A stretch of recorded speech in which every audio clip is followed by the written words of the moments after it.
కైలాసంలో వెలుస్తున్నటువంటి సప్తముఖ విఘ్నేశ్వర స్వామి యొక్క ప్రతిమని ఈరోజు ప్రారంభించడం జరిగింది. మరి కార్యక్రమం అనేది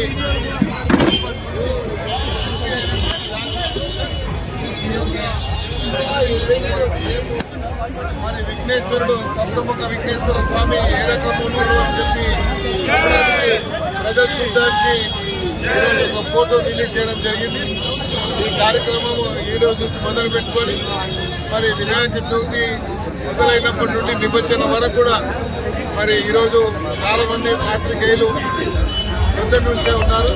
మాకు శాసనసభ సమావేశాలు ఉంటాయి కాబట్టి ఆశంగా వచ్చినందుకు మీడియా సోదరులు క్షమించాలని కోరుకుంటూ ప్రధానంగా ఈ యొక్క హైదరాబాద్లో వెలిసేటువంటి వినాయకుడికి ప్రపంచవ్యాప్తంగా పేరు ప్రతిష్ట తీసుకురావడానికి ఇక్కడ ఉన్నటువంటి ప్రింట్ ఎలక్ట్రానిక్ మీడియానే దానికి ప్రధానమైనటువంటి కారణం. కాబట్టి మీ యొక్క మరి మీడియా ద్వారా వచ్చినటువంటి ప్రచారం వల్లనే భారతదేశంలో ప్రపంచంలో హైదరాబాదు ఒక విఘ్నేశ్వరుడికి పేరు ప్రతిష్ట రావడానికి మీరు సహకరిస్తున్నందుకు వివిధ మీడియా వారు ఉన్నారు. అందరికీ కూడా పేరు పేరున ధన్యవాదాలు. అదేవిధంగా చిన్న చిన్న యూట్యూబ్ ఛానల్స్ ఏవైతున్నాయి వాళ్ళకు కూడా ఈ సందర్భంగా వారికి కూడా ధన్యవాదాలు.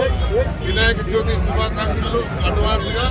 అదేవిధంగా రేపు వినాయక చవితి ఉత్సవాల్లో కూడా మీరు ఇదే రకంగా పాలు పంచుకోవాలని ఆలయ కమిటీ ఉన్నటువంటి కమిటీ యొక్క చైర్మన్ గారు, అదేవిధంగా మాజీ కార్పొరేటర్ కృష్ణ యాదవ్ గారు, మహేష్ యాదవ్ గారు, రమేష్ బిల్డర్ గారు, మా ప్రవీణ్ గారు, చందు గారు, రోహిత్ గారు, రాజు యాదవ్ గారు, యాదవ్ గారు, మా మహేందర్ బాబు గారు, మా కళ్యాణ్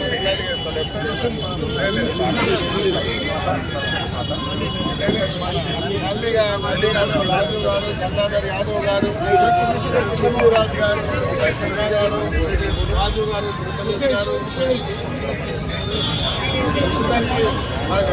గద్దెలమ్మ టెంపుల్ కమిటీ ఈ ఉత్సవాల్లో పాల్పంచుకొని ఆలయము నిర్మించిన తర్వాత వినాయకుడు పూజ మొదటి పూజ నుండి మొదలు పెట్టుకుంటే చివరి వరకు ఉండేటువంటి వీళ్ళందరూ కూడా స్పాంటేనియస్గా మరి ఇక్కడ ఉన్నటువంటి దేవుడి యొక్క ఈ యొక్క విఘ్నేశ్వర స్వామితో అనుబంధం ఉంది కాబట్టి ఈ కార్యక్రమంలో పాల్పంచుకుంటారు కాబట్టి మొట్టమొదటి పూజకి గౌరవ ముఖ్యమంత్రి గారు మరి సహకుటుంబంగా వారిని ఆహ్వానిస్తాం.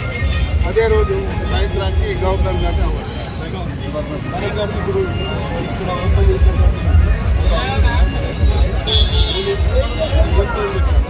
సప్తముఖ విఘ్నేశ్వర స్వామి అని చెప్పారు.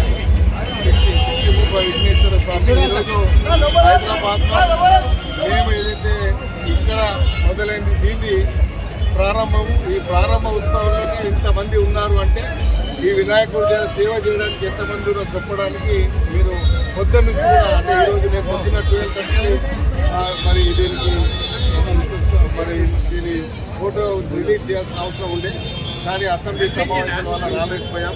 మీడియా సోదరులందరికీ కూడా క్షమించాలని మీ అందరికీ లక్షలాది మంది వచ్చే అవకాశం ఉంటుంది కాబట్టి బ్రహ్మాండమైనటువంటి చెప్పాను.